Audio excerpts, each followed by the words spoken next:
तो एपिसोड 61 की शुरुआत में वो सब उस पोर्टल के थ्रू बाहर आ जाते हैं, जहां बाहर आने पर उस ब्रॉन्ज बॉक्स में से एक उड़ने वाला कालीन निकलता है, जिसके ऊपर बटरफ्लाई कोकून तक पहुंचने का मैप बना था। तो वो सब उस पे बैठकर मैप को फॉलो करने लगते हैं। तभी अचानक से अलग अलग डायरेक्शन से उनकी तरफ बिजली के झटके आने लगते हैं, जिसे देखकर वो रेड बर्ड घबराने लगता है। तो एलेक्स उसे कहता है कि चिंता मत करो, अगर हम इस मैप को फॉलो करेंगे तो हमें कुछ नहीं होगा। अब उस मैप को फॉलो करते हुए उन सबके सामने एक दीवार आ जाती है, जिसे देखकर सबको लगने लगता है कि वो सब दीवार से टकराने वाले हैं। पर एलेक्स कहता है कि मैप में यही डायरेक्शन बनी है, इसलिए हमें आगे ही जाना होगा। जहां आगे जाते हुए वो सब दीवार के अंदर से पार होके उस कोकून वाली जगह पर पहुंच जाते हैं, जिसके बाद वो जादुई कालीन डिवाइन आई स्पॉट को वहां बने तालाब से बाहर निकाल देता है, जिसके अंदर वो बटरफ्लाई कोकून था। उसी वक्त वो सुप्रीम एल्डर उस डिवाइन आई स्पॉट को अपना बनाने के लिए उस पे सील लगा देता है। तो ये देखकर एलेक्स उस डिवाइन आई स्पॉट को अपने हाथ में पकड़ लेता है, लेकिन वो सुप्रीम एल्डर उस सील की मदद से उन सबको पीछे गिरा देता है और खुश होने लगता है कि उसे वो बटरफ्लाई कोकून मिलने वाला है। ये देखकर एलेक्स सबको बोलता है कि हमें कैसे भी करके इसे रोकना होगा। तो वो सब उस सुप्रीम एल्डर की तरफ बढ़ते हैं। ये देखकर वो supreme Elder divine I spot और अपनी सील की मदद से उन सब पर आइस से अटैक करने लगता है, जिसकी वजह से वो सब उस सुप्रीम एल्डर के पास नहीं पहुंच पा रहे थे। अब वो सुप्रीम एल्डर उस आइस स्पॉट को ओपन करने लगता है। तो ये देखकर रेड बर्ड उसे रोकने की कोशिश करता है, पर वो सुप्रीम एल्डर रेड बर्ड को बर्फ में जमा देता है, जिसके बाद रेड बर्ड एलेक्स की मदद से बर्फ से बाहर आके वापस से एल्डर की तरफ बढ़ने की कोशिश करता है, लेकिन वो एल्डर उसे ऐसा नहीं करने दे रहा था। ये देखकर एलेक्स खुद उस सुप्रीम एल्डर की ओर भागता है, पर वो सुप्रीम एल्डर एलेक्स को बर्फ में फंसा देता है और खुश होने लगता है। पर तभी एलेक्स बर्फ से बाहर आके उस सुप्रीम एल्डर पे बेल टेक्निक का इस्तेमाल करता है, लेकिन वो सुप्रीम एल्डर आइस की मदद से उस टेक्निक से बच जाता है। उसी वक्त वो डिवाइन आई स्पॉट उन सबकी एनर्जी को एब्जॉर्ब करने लगता है, जिसे देखकर वो सुप्रीम एल्डर कहता है कि मैंने पढ़ा है कि ये डिवाइन आई स्पॉट अपने आप को प्रोटेक्ट करने के लिए ऐसा करता है, इसलिए अब तुम सबकी एनर्जी खत्म हो जाएगी, जिसके बाद तुम मर जाओगे। पर तभी वो डिवाइन आई स्पॉट उस सुप्रीम एल्डर की भी एनर्जी एब्जॉर्ब करने लगता है, जिसे देखकर सुप्रीम एल्डर घबराने लगता है, जिसपे रेड बर्ड कहता है कि लगता है कर्मा ने अपना काम कर दिया।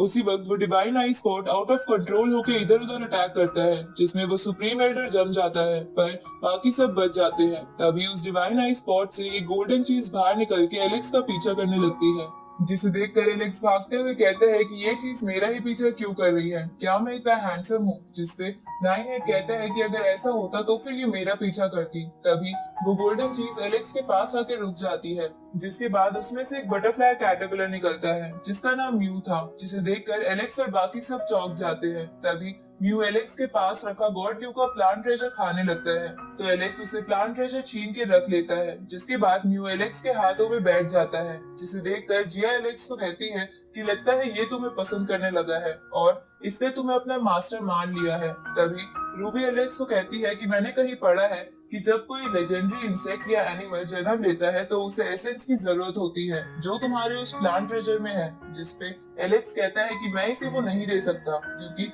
वो मुझे गॉड ड्यू ने दिया है। जिसपे रूबी कहती है कि हम इसके बदले उसे कोई भी वुड ट्रेजर खिला सकते हैं, पर इसे तुम्हारा प्लांट ट्रेजर ज्यादा पसंद है। ये सुन के रेड बर्ड कहता है कि फिर तो ये एक सरदर्दी है, चलो इसे फेंक देते हैं। जिसमें नाइन हेड उसे कहता है कि तुम्हें एशियन बटरफ्लाई के बारे में कुछ नहीं पता, इसलिए चुप रहो। आगे एलेक्स सबके साथ उस जगह से वापस मार्केट में आ जाता है, जहाँ पर आते समय म्यू एलेक्स की ट्रेजर पोटली से आधे से ज्यादा ट्रेजर खा गया था। जिसपे रेड बर्ड कहता है कि मैंने तो तुम्हें पहले ही कहा था कि इसे फेंक दो, क्योंकि मुझे तो इसमें कोई भी खास बात नहीं लग रही। लेकिन उसी वक्त म्यू एक बॉल में बदलकर एलेक्स के बालों वाले ट्रेजर के पास अटैच हो जाता है। इसके बाद एलेक्स सबसे कहता है कि हम इसे माउंट प्रिमोडियल पे छोड़ देते हैं, क्योंकि वहाँ पे बहुत सारे प्लांट ट्रेजर है और ये वहाँ बैठ के आराम से खाता रहेगा।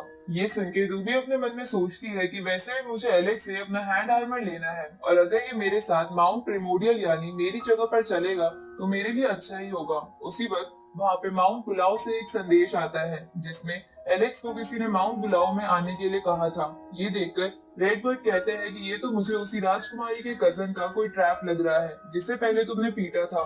तभी रूबी कहती है कि मुझे नहीं लगता कि ऐसा कुछ है। अगर ऐसा होता तो कोई तुमसे बदला लेने आता, ना कि संदेश भेजता। ये जरूर उस डेजर्ट ऑफ क्योस यानी आने वाली अनहोनी के बारे में है, जिसके बारे में बात करने के लिए किसी ने तुम्हें वहां बुलाया है। जिसपे एलेक्स कहता है कि जब माउंट बुलाओ वाले उस अनहोनी का खुद ही कुछ नहीं कर सकते तो वो मुझे क्यों बुला रहे हैं। जिसपे रूबी कहती है कि हो सकता है कि ऐसा इसलिए है क्योंकि तुम्हारे पास मेरे ग्रैंडफादर का वो हैंड आर्मर है। क्योंकि जब वो अनहोनी आएगी तब 90% से ज्यादा कल्टीवेटर्स मारे जाएंगे और सब जगह तबाही मच जाएगी। पर उस हैंड आर्मर की मदद से हम एशियन फॉर्मेशन खोल सकते हैं, जिसकी मदद से कोई भी दूसरे वर्ल्ड में जाके अपनी जान बचा सकता है। पर मुझे इस बात का पक्का नहीं पता, लेकिन मुझे इस बात से जरूर अंदाजा है कि अनहोनी आने पर स्ट्रॉन्गेस्ट ही बच पाएंगे। ये सुन के एलेक्स को गॉड ल्यू की याद आती है, जो अब भी बीमार थे। उसी वक्त रेड बर्ड रूबी से कहते हैं कि तुम अभी तक सिर्फ हैंड आर्मर के लिए हमारे पीछे थी। जिसपे रूबी एलेक्स से कहती है कि वो अनहोनी आने पर बहुत से लोग राख बन के गायब हो जाएंगे, इसलिए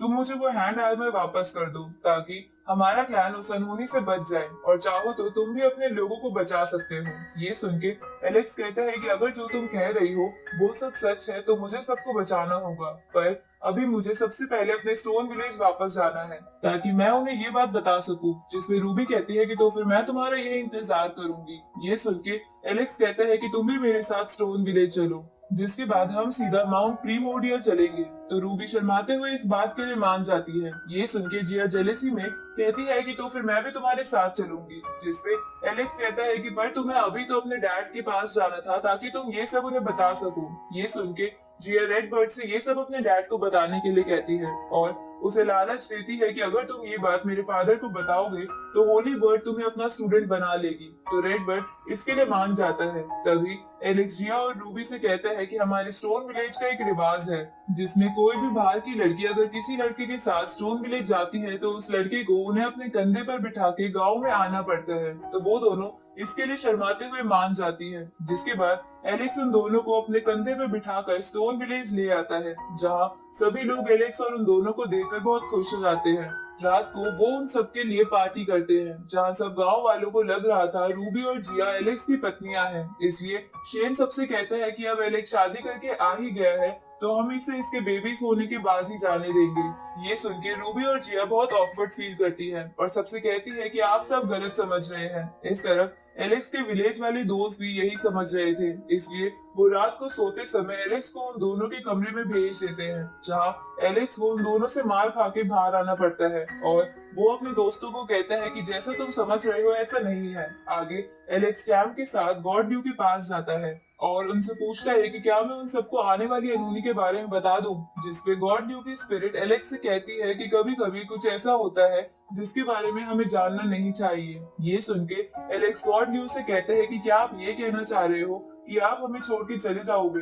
तो गॉड ड्यू की स्पिरिट कहती है कि इसके बारे में तो मुझे नहीं पता, मैं अभी भी रिकवर कर रही हूँ, इसलिए मैं उस अनहोनी के बारे में नहीं सोचना चाहती। और गॉड ड्यू के ये कहते ही ये एपिसोड यहीं खत्म होता है।